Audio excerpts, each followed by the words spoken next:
Over the next 5 weeks, we'll be reading from John chapter 6. We do this every 3 years. We leave Mark behind for about 5 weeks and transfer over to John 6. And why is that? The church, in its infinite wisdom, wants us to take this opportunity to preach and to learn more about the Eucharist. So the next 5 weeks, we'll be really focusing on this passage. And it's beautiful that we have this opportunity. And why is that? Because we know that the Eucharist is what? Well, the Catechism of the Catholic Church says in paragraph 1324, the Eucharist is the source and summit of the Christian life. Notice how it doesn't say Catholic life. Source and summit of the Christian life. And doing research for this homily, I actually kind of came across a quote, and I'm not going to share it with you, but from Martin Luther. Even Martin Luther, the one who started the Reformation for the most part, believed in the real presence of the Eucharist. Paragraph 1324, I just want to read it for you. Paragraph 1324. The Eucharist is a source and summit of the Christian life. The other sacraments, and indeed all ecclesiastical ministries and works of the apostolate, are bound up with the Eucharist and are oriented toward it. For in the blessed Eucharist is contained the whole spiritual good of the church, namely Christ ourself, our Pasch. Did you catch that last sentence? For in the blessed sacrament is contained the whole spiritual good of the church, namely Christ himself, our Pasch. We as Catholics, we as Christians, we should be saying this, but we as Catholics truly believe in the real presence of Jesus Christ and the most holy sacrament of the Eucharist. This is a central belief for us. But we can be honest about this. This can be hard to understand. It can be hard to comprehend. I believe it was St. John Vianney who said, if we truly understood the fullness of the Eucharist, our heart would explode with love to the point that it actually kill us. And we know that's the truth because, well, the Eucharist is God. God himself is a mystery. But that does not mean he does not want to reveal himself to us. Instead, he invites us into relationship with us, and invites us into communion with him, through him, and in him. And he gives the gift of himself to us so that we may share in his divinity. He who is the food of heaven, food for the journey. We're going to hear all about this in John chapter 6. And so I encourage you over the next 5 weeks, spend the time every single week just reading through John 6. It doesn't take that long. This actually is an assignment that I gave to some of our summer OCIA program. What is OCIA? It's the old term for RCIA, so Order of Christian Initiation for Adults.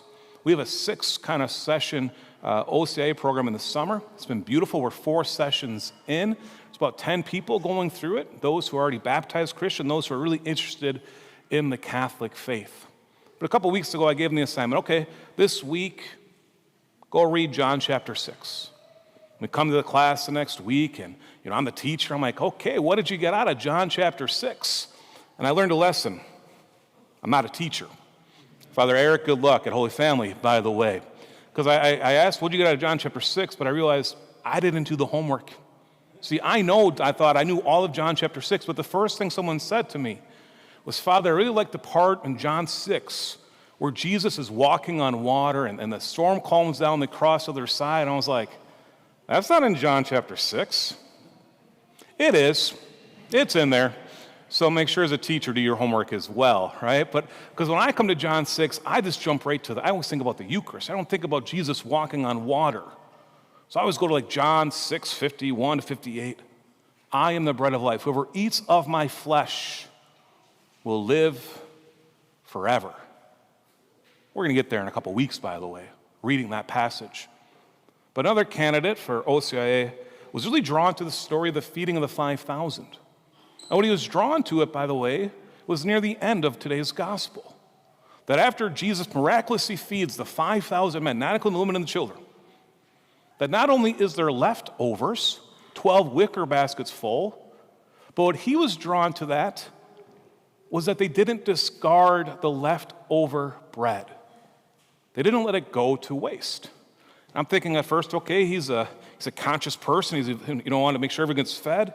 He goes, no, Father, the reason that drew me into it, because as a Protestant, my church that he goes to, he said, believes that Jesus is present in the communion, but only during the service. Though when the service is over, the host no longer remains Jesus Christ.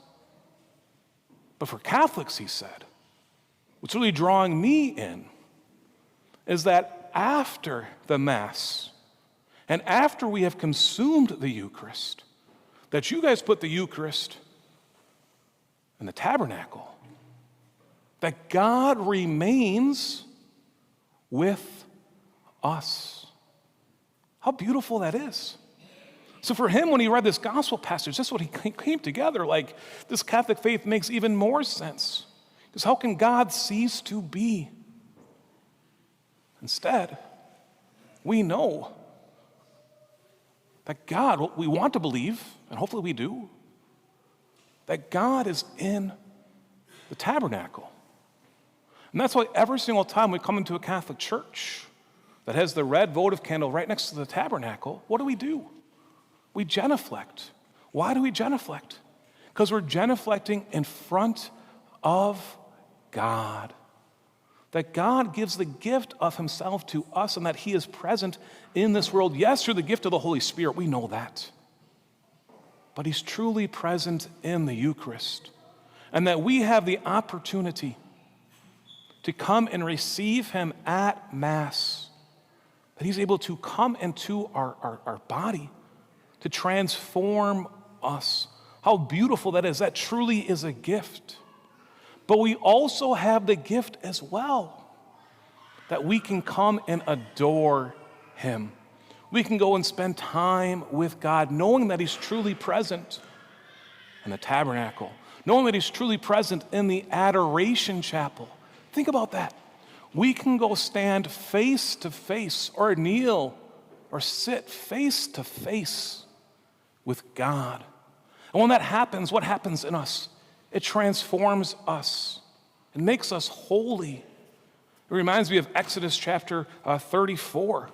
Moses coming down from the 10 Commandments, and all of a sudden his face is what? His face is so radiant that the Israelites are afraid of him because they could tell that God had spoken to him. So he had to cover his face.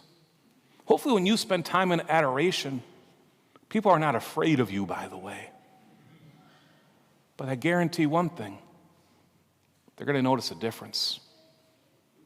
Because in adoration and in prayer, what's happening? We're being transformed. We're going in union with God. It's Blessed Carlos Acutis, by the way, that's a quick story about Blessed Carlos Acutis. He was born in 1991 in Great Britain. His family moved to Italy. And unfortunately, and also fortunately as well, Blessed Carlos Acutis passed away in 2006 at the age of 15. He's kind of known as the millennial saint, hopefully soon to be canonized, by the way. But Carlos was like most teenagers. He loved video games. He loved computers. It's kind of one thing in that generation, right? Even grown men still play their computer games, whatever. All right, that's fine. But for Carlos, he realized there must be something more. And he also had a great devotion to the Eucharist. He actually helped his parents come back more fully into the Catholic faith after he received First Communion. So Carlos also helped teach faith formation classes in his local parish. And he wanted to teach these students that he was teaching about Eucharistic miracles.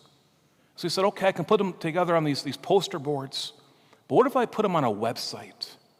And so we learned code just so we could start a website talking about the world's Eucharistic miracles. That website is still running today. How beautiful that is. But Blessed Carlos often would go to church and he'd want to spend time in adoration and time in prayer. And this is one of his quotes that someone shared with me recently. It really struck me as well. He used this image. When we face the sun, we get a tan. We know that, right? When we face the sun, we get a tan. But when we stand before Jesus in the Eucharist, we become saints. Do you want to become a saint? If the answer is no, by the way, we got to talk. All right? But do you want to become a saint? Go spend time in adoration. Another quote from Blessed Carlos. By standing before the Eucharistic Christ, we become holy. By standing before the Eucharistic Christ, we become holy. Now, it wasn't just the OCIA candidates, by the way, who got homework from me this past year. Do you remember the beginning of the year? I challenged all of the parishioners, can you please spend 15 minutes a month in adoration? And it's been beautiful to see new parishioners walking down the hallway, Adoration Chapel is right back there, and going to experience adoration. It's been a beautiful gift as the pastor. Maybe you haven't completed that homework yet. Maybe you haven't done it yet this year. You could still do it this month. July's not over. Can we spend time, 15 minutes this month? That's all I'm asking. That's all the Lord is asking. Probably more, though, from him. And adoration. Why? Because the Eucharist is the source and summit of our life. That we can go spend time with God. Maybe you're not Catholic yet. Maybe you're thinking about it. Go spend time in adoration. You too can go and adore the Lord and let the Lord transform you by going to the source and summit of the Christian life. And a God who longs to be in communion with us, to be in communion with you.